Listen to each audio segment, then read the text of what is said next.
Ryan Silverfield and his staff are hitting the portal hard, especially after defensive players. We're going to go over a few that are set to visit. And in case y'all didn't know, I'd like to just say that, the importance of a visit is really high up there on priorities. A lot of times, kids only sign with schools they visited. And that's usually a good indication of how your coach is recruiting and how the market is going when you see a bunch of players that have Arkansas set for an official visit. So I got most of this information on 247 and a little bit from Twitter. But we're going to start with Kamori House. He's from North Carolina. He's the number 6th ranked linebacker in the portal. So this would be a huge get. And obviously Arkansas is going to have to really, really improve that defense. They were really, really lacking this past year on playmakers. I think Arkansas was dead last in turnover margin, forced turnovers. So you really need people that can come in and you need ball hawks is what I'm trying to say.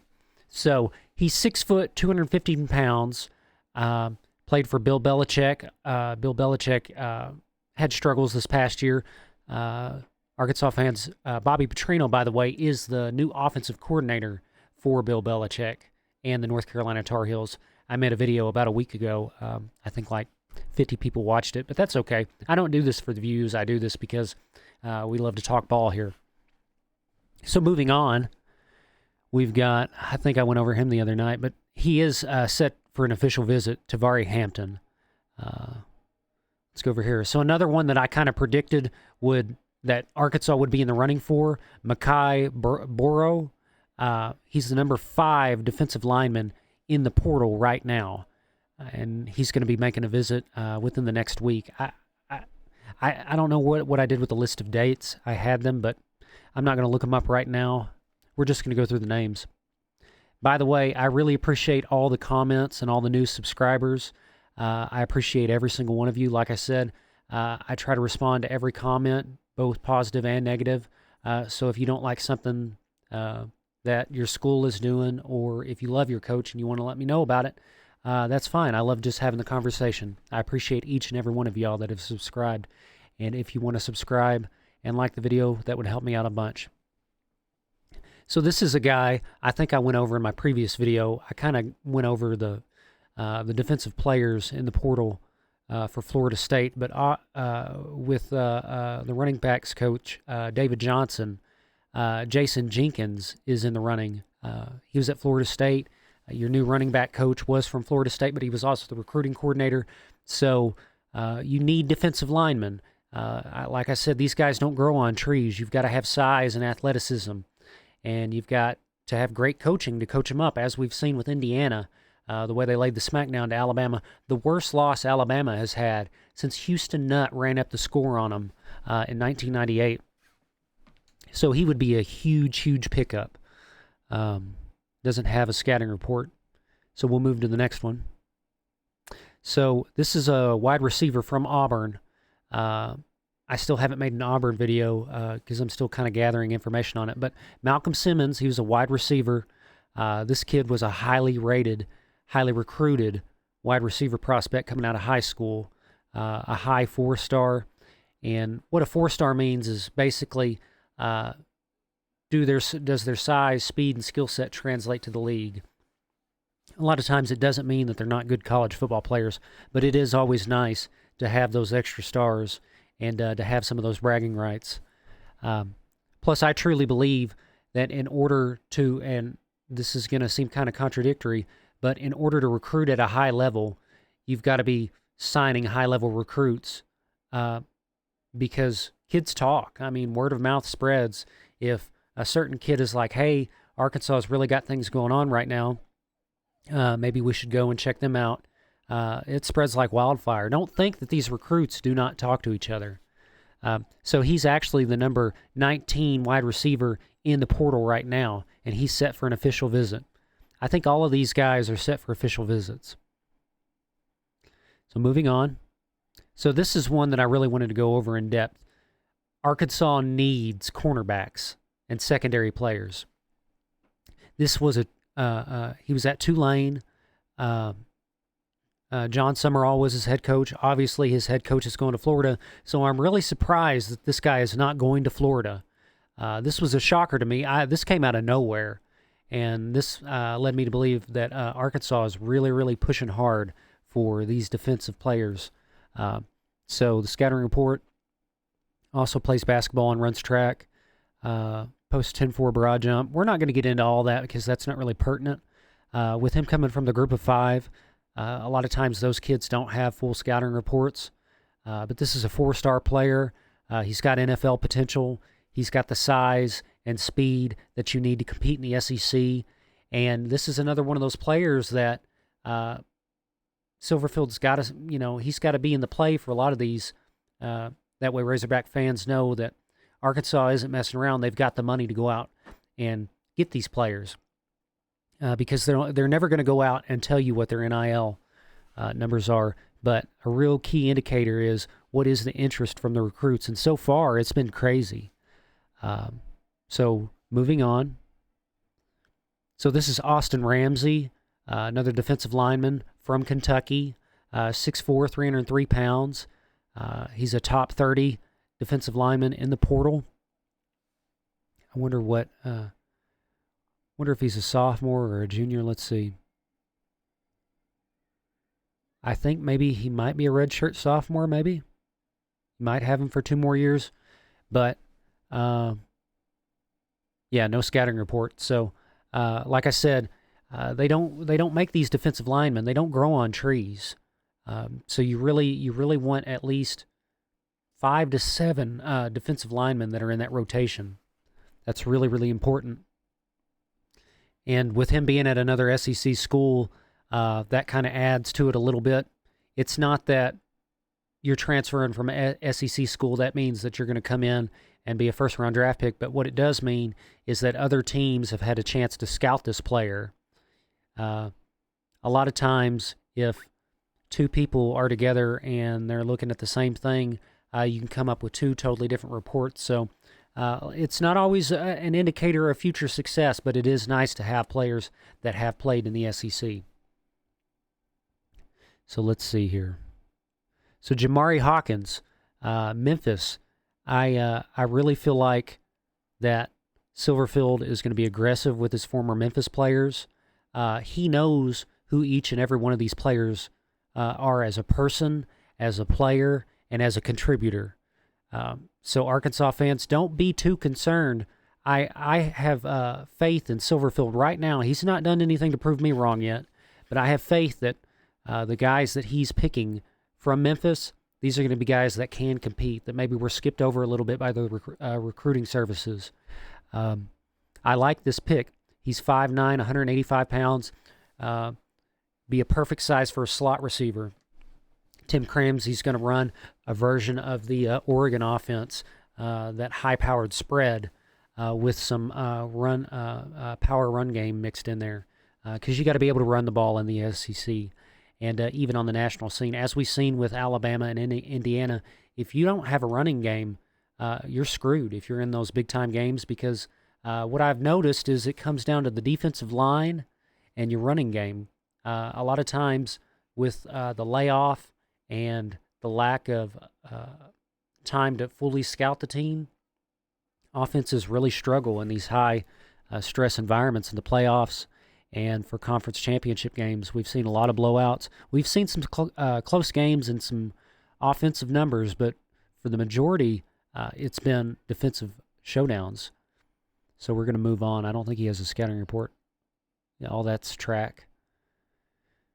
So this is another player that's set for a visit. It's Malcolm Hartzog, secondary player. He's a safety, 5'9", 185 pounds.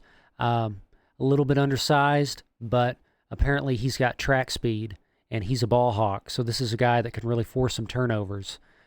He's rated as the number 21 ranked safety in the portal.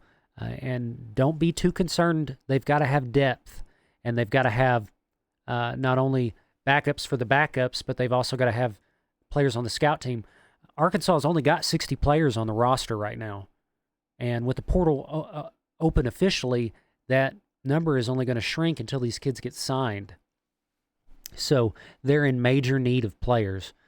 Sam Pittman really front-loaded this class with a bunch of seniors, and a lot of times when you do that and you get fired, you leave a huge mess for the next coach. Sam Pittman needed to win now, and I think there was like 20-something seniors. I only think there's like 2 or 3 kids from the 2023 signing class on Arkansas's roster right now. I could be mistaken, but I believe I heard that from Trey Biddy. He does a wonderful breakdown, and I get a lot of information from him. So if you'd like to check him out and cut me out of the picture, by all means, go ahead. He is phenomenal with this stuff. And I wouldn't be able to do this without 247. So let's see. Yep, track speed, that's all it says. So this is another Memphis player, Malachi Breland. He's an inside offensive lineman, so that means he'll play either a guard or a center. He's really, I feel like, too tall to be a guard. A lot of times they like guards to be 6'3" and under. I'm not sure on the anatomy and the coaching reason for why that is, but that's just a trend that I've noticed while looking at the heights and weights of all these different players. So he looks like he projects to be a guard. He's definitely got SEC size. He's from Mississippi. He looks like he's going to be a junior this year, maybe, unless he redshirted. So he's the number 17th inside offensive lineman in the portal right now. But like I said, you've got to have depth if you're Arkansas, and you've got to have guys that can come in. And what I'd like to see is I'd like them to sign a bunch of sophomores and redshirt sophomores, guys that can be in the system for 2 or 3 years, because in the modern era, you lose a lot of.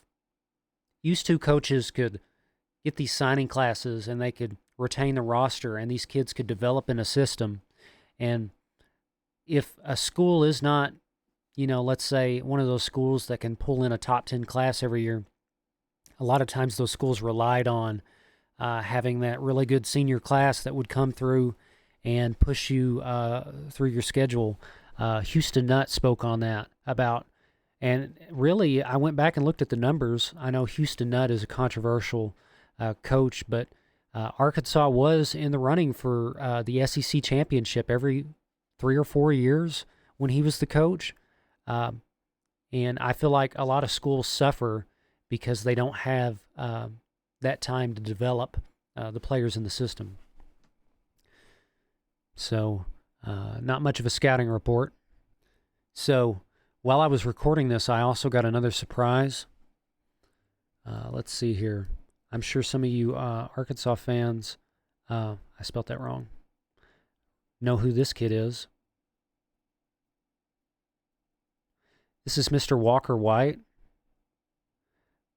I believe he's going to enter the transfer portal. This is all rumor and speculation, I believe. I just glanced and looked at a report. But this was the number 1 quarterback in the state of Arkansas just a few years ago. I wouldn't be surprised if I see him in Arkansas in talks. Obviously, he's not lived up to the high ranking that 247 gave him coming out of high school. So just give me 1 second. So 100% he is entering the portal. So I watched some old videos of him, and I'm not really sure why he hasn't developed into a good quarterback, but the transfer portal can both help and hurt one's career. I really like to see kids stick with the program for a year or two. Well, I say a year or two, 2 or 3 years would be ideal. But that's not always the case. But anyway, I kind of wanted to go over the playoffs a little bit. Let's see if I can pull it up.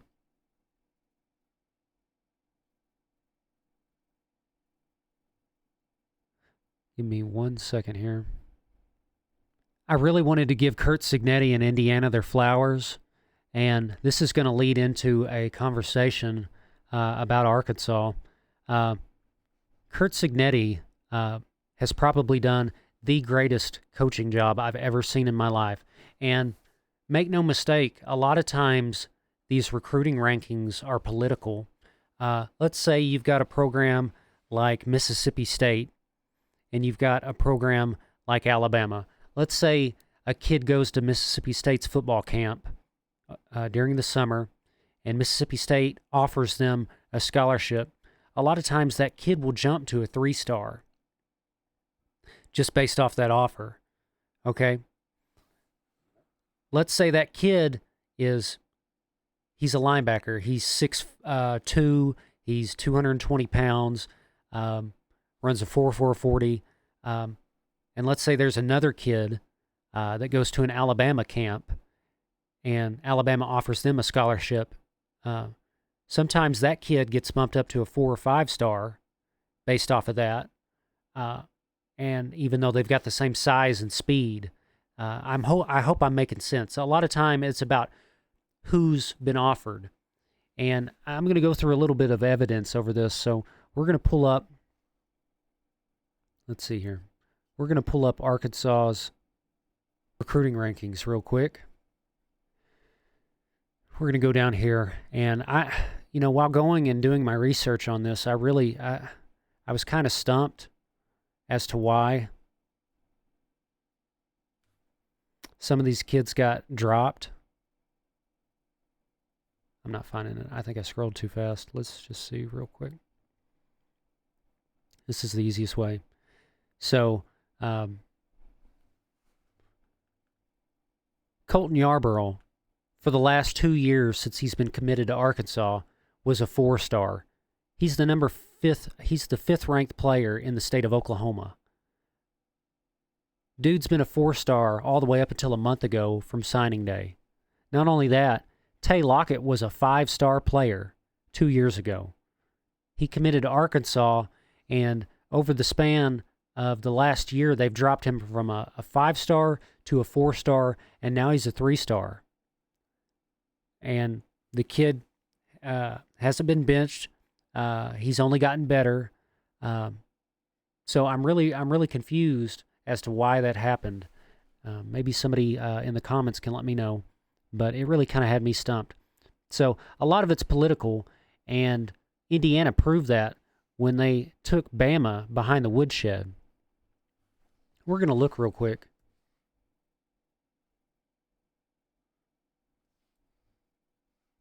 At the talent composite. So Alabama is the second most talented team on paper. The second most talented team on paper. With the right coaching, these guys should never get blown out the way they did.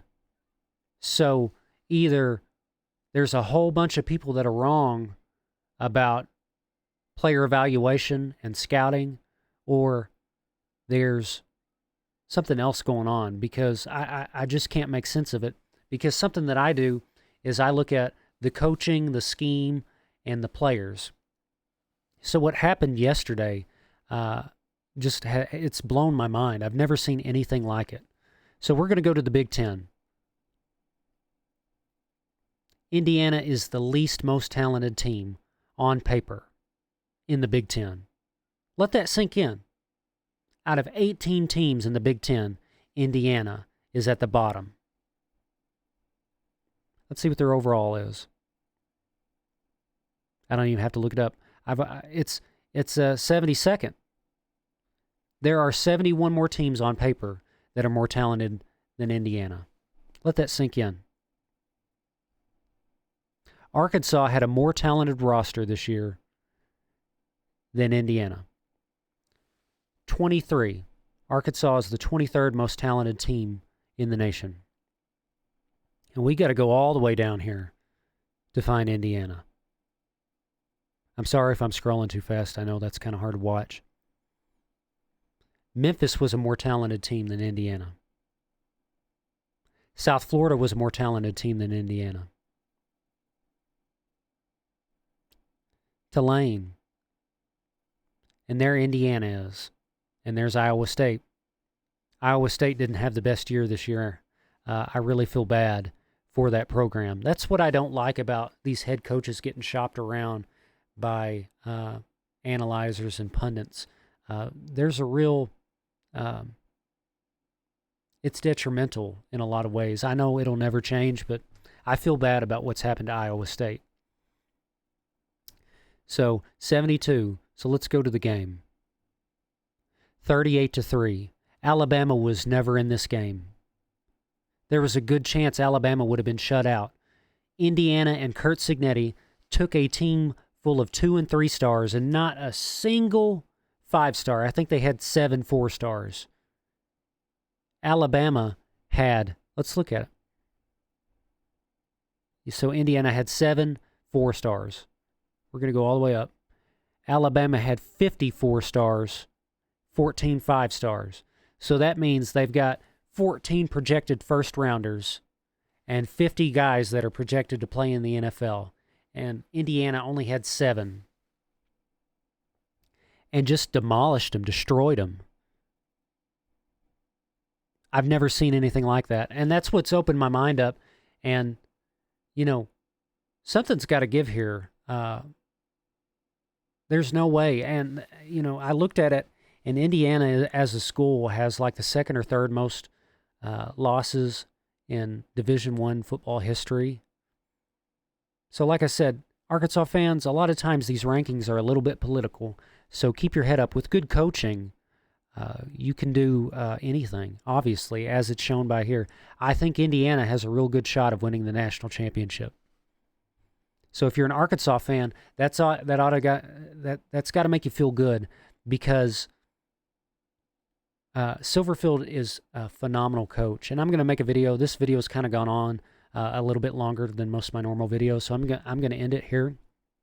I'm going to do a Silverfield video hopefully this weekend and go over some of the wins that he's had and why I think he's probably one of the best hires this year in the SEC. I think he's a better hire than Golish, and I think him and Summerall are really, really close. But anyway, thank you all so much for all the comments and all the kind words and the conversation. And if you like what I do, please like and subscribe. I try to get better with every video, and I really love doing this. So just know that it makes me happy. Thank you. Thank you all so much for watching.